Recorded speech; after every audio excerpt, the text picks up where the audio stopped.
Voina kan thupui sentur chu Sunday school thon voina kan Sunday school hi naptu kan kausan tur ani dia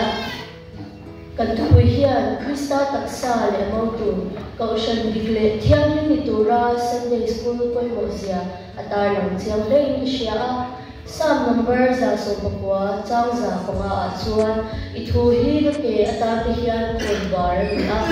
pumatan e ni siap kan buka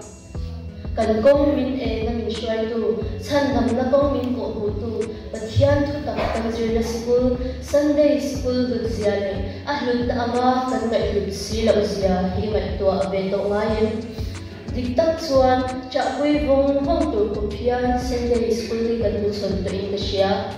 kan mi masa te bun lai khan Sunday school rally te nei ve lovin moto te nei ve si se lo ma se kau shan kha anuin Krista mau ni na kha anbong nong ria ria bi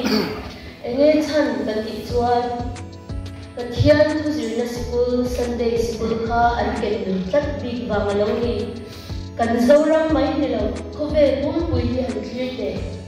rongbol tu ro pui mi te tharau nun na lutak sual boy tam chan chuaka anta in chiral chok chi te hi tu te nge ni shangai tu da man ni lo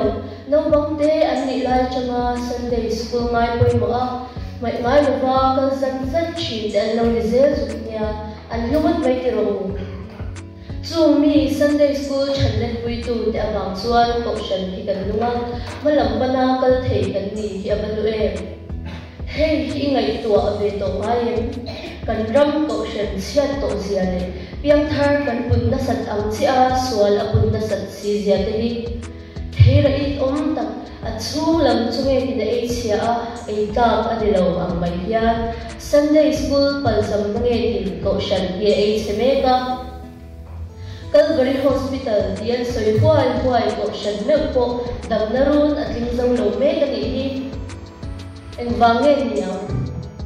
kau shan hian Sunday school a chum bil lo shwai tu akol nem to e mani hi khuvela ram ro pui ber ti zinga mi America ram soi kan fir zau do tem o khurama tual tha mang te chan chin an zir chian na chuan za zer somwa te pu no bang te an ni lai changa Sunday school kai mai reng lo an lo ni an ti chu chuan ra chua ani tak le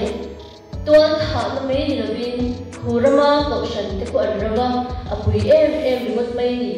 ko shan nung tak an ni thei thot han ni ku abapoi em chu bangin ko shan nung tak le thatak nei thei tur chuan voina kan Sunday school hi namtu khang ko shan tur ani ti hi sharangila